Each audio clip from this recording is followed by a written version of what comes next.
you, everyone. I'm absolutely thrilled to be here. I'm particularly excited because I'm going on to a poker game this evening later, and so I'm going to take Casper with me, and I can whisper in my ear when someone's bluffing. I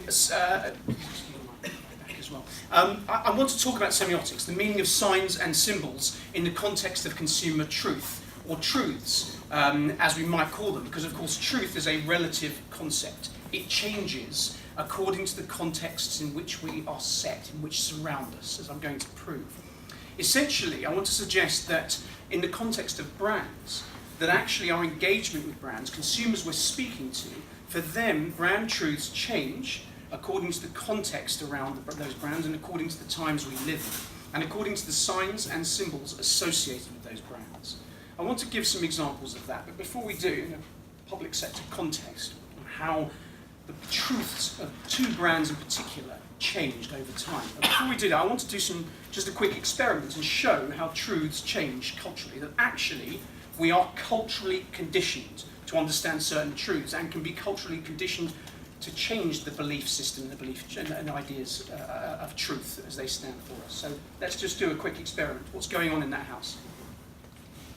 Shout out. Party, thank you. Exactly. No trick questions. See, but it's interesting. Whenever we do this, everyone hesitates, as if somehow there's a trick in the question. No, it's a birthday party going on in the house. Brilliant. You demonstrated that beautifully. That was a semiotic analysis. Right? We don't think of it that way. You demonstrate, don't stop as we're walking down the streets with our partners. We don't say, hold on, love, I'm just going to deconstruct the cultural meaning and symbolism of that front door. We just do it instinctively, irresistibly, instantaneously, and unconsciously, as you sort of demonstrated. And why irresistibly? Because we are trained from childhood to understand the meaning of these signs and symbols. But actually, the truth is, this is entirely arbitrary. There is no truth, essentially. There's no intrinsic relationship between those balloons on that front door and the fact that there is a party going on. It is a symbol of a party, and we've just bought into it. Those signs and symbols are brought into our world from childhood and passed down from generation to generation, and that becomes a truth for us. As we run along the street with the present under our arm, looking for the house where the party's at, we know to go through the front door. That's the truth for us. The party is truthfully at that house. That can change for us. We know. We walk through that front door with confidence. Not only do we know the truth that there's a party going on, we know everything that lies behind that door as well. The sights, the sounds, the smells, the symbols, the behaviours, the sorts of food that will be served there. Everything becomes truth. Let's move on to something a little more confusing then. What's going on in this house? Awake. Yes. Awake for a clown. Brilliant. Exactly. Awake for a clown. That's marvellous. Exactly. Grandpa's died. Hooray, inheritance. We're slightly disconcerted by this. In other words, the cultural truth of this sign is not so clear and obvious to us. We are likely to move away from this house because we're confused by the messages that are being communicated. They're culturally contradictory messages, and we are scratching our heads, and we're likely to step away quite quickly because it's a little bit too weird for us to see a black wreath and a set of balloons on that front door. We don't know the kind of thing that's going on behind that front door. In other words, this is a perfect example of how we can be culturally conditioned to read the truth. Oh, sorry. Go. It's gone too quick. That'll go backwards. There we go. Thank you. We're culturally conditioned to read the truth, and we understand it, and that gives us a great deal of comfort. But we're disconcerted when the truth is altered for us in some ways culturally, and the truth is confused and signals are mixed up. Too often when we're engaging with brands, that's often what happens.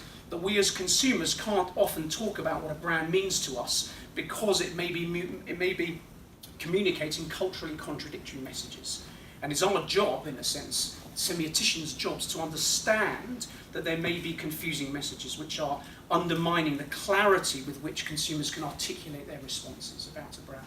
If you don't know, you're not in control as a brand, or indeed as a researcher, you're not in control of understanding all the different meanings that may be conditioning those consumer responses in groups, then you're not aware of what actually is going on, why it is consumers are responding in those ways. Let's move on to another set of truths. We all know what this sign means. Thumbs up, everything's good. Good job, as they say in America. It's all good. Anyone scuba dive? Scuba dive, yes. Very nervously. Some of the irritant, yes. It's okay, it's not a magic trick. I'm not going to ask you up to do a magic trick, it's fine. Do you remember what that sign means? Go up. Perfect, thank you very much. Actually, the rest of us are swimming with you. Right? We're all scuba diving. The rest of us don't know what this sign means. And suddenly your oxygen cylinder cuts out. I'm terribly sorry. You're swimming, your oxygen cylinder cuts out. You're going to die unless you go up.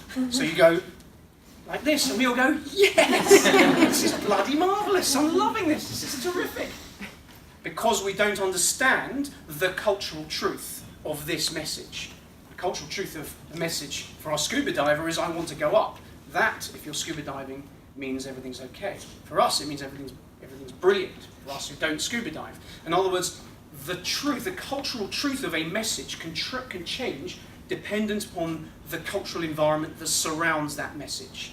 In order to understand the meaning of the message, the cultural truth of the message, we have to understand the context in which that message is communicated. Fail to understand the context, will fail to understand the meaning of that or that cultural truth. And I'm nervous about using the word cultural truth because it changes over time, as we'll see. So the guy on the end there is not standing by the side of the road telling everyone that they're driving beautifully. Fabulous driving, guys. Obviously, he wants to hitch a lift, right? Same sign, 3 different contexts.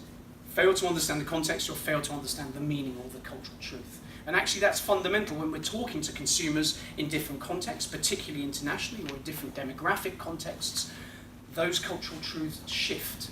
They have different meanings. Certainly, they're radically different meanings, as we'll see. And the reason for that is that culture changes over time.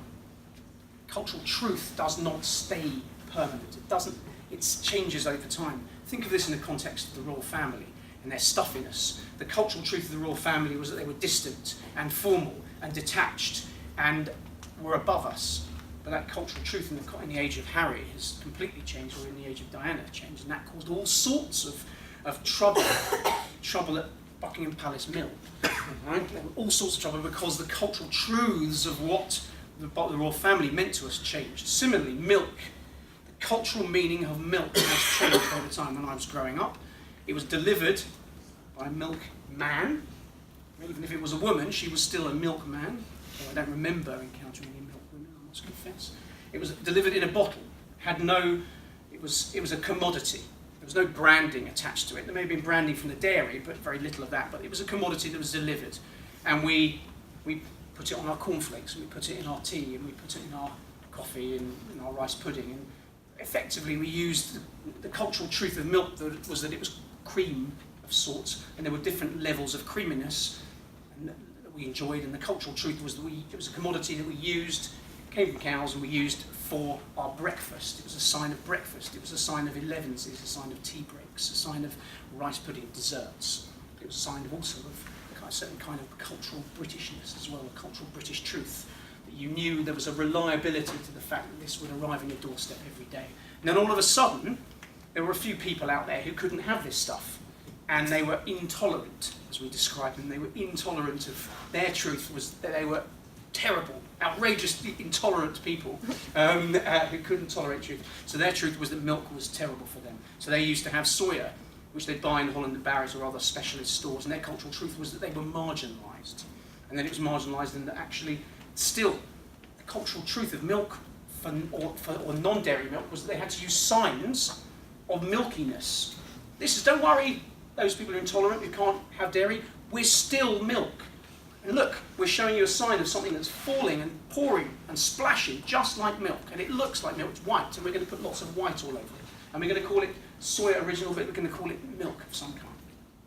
But then suddenly, we realised the truth about milk, the truth about milk changed. Suddenly, all that creaminess, which we loved, was dangerous for us, and it was terrible. And suddenly, so were the cereals that it was poured over. And we don't want to have those cereals because they're full of sugar, and they make us fat. And that milk is going to stop our heart. And all of a sudden, this truth of which it was a much loved commodity, which was essential to the British breakfast suddenly, into our tea, suddenly became a demonized product. And the truth of what milk represented for us was something totally different. And we began to engage with soy milk because it was about creaminess that was legitimate, and it was taste and flavour, and it was about a sense of environmental control that was much more responsible. Now, what you might call emergently, the truth of milk is that it's now no longer about pouring on your cornflakes or about a single flavour or about creaminess at all. It's now about multiple flavours. It's about nuts. It's about all kinds of oats, all kind of plant-based flavours and differences. And we're now going to need a sommelier, aren't we? A milk sommelier to help us understand how to navigate the pathway of milk, to understand that actually this is the one you should put, madam, into your coffee or with your latte because that will allow it to have a nuttier undertaste and reveal, etc. And then put this in your rice pudding because it's going to be oaty and fresher, etc. Totally different truth about what happened to milk and what milk means for us. And it's understanding that cultural shift and understanding the shifts of cultural truths that enable us to understand how consumers are responding to categories and brands and why it is that we respond differently to the signs and symbols. And indeed, the language of that and the imagery is now all about a lifestyle drink, not really about breakfast and tea at all. It's a much, much healthier wellness lifestyle drink. Totally different cultural truth about what is essentially a commodity called milk, which takes us back. Right, so we've got, forgive me, I'm being urged onwards. In other words, we're being influenced, at the centre of this, brands are being influenced by culture. And we are, as consumers, responding to the cultural shifts around us and the signs and symbols that are used. I'm going to just very quickly tell you about TV licensing, who wanted to change our cultural truth, to get people to sign up quicker. The imagery that they used was all about authoritarian threat, from the use of chevrons to language that spoke down to us, to the German guy called Karl Schmeld, who was the operations director, who signed off. This was a bill, and it was an authoritarian threat, a letter from the Gestapo. And actually, in helping them to understand why it was that the signs and symbols they were communicating were inhibiting the ability for us to feel the truth of what TV was for us. It wasn't a bill, it was actually about the kind of imaginative entertainment and information that we got from the BBC. And that they were able, through understanding that, to change the cultural truth of what TV licensing as a brand meant, and to start communicating to consumers a different kind of cultural truth. Same thing with Drink Drive. The cultural truth of Drink Drive campaigns for 30 years had been drinking in a pub, having a laugh, someone dying on the road in a terrible accident. Well, that was the cultural truth of what Drink Drive meant. All of a sudden, there was a shift away from that dichotomy of those two before and after lessons to a cultural truth which was actually about the story of the moment of decision, and not something that happened to somebody else, but what the implications were for you about losing your job and losing your home and your family and etc. and your respectability. So in other words, the cultural truth around a category was able to be changed, and consumer mindsets were able to be changed alongside it. In other words, just to wrap up, finish off, truth is relative, and it depends upon cultural meaning.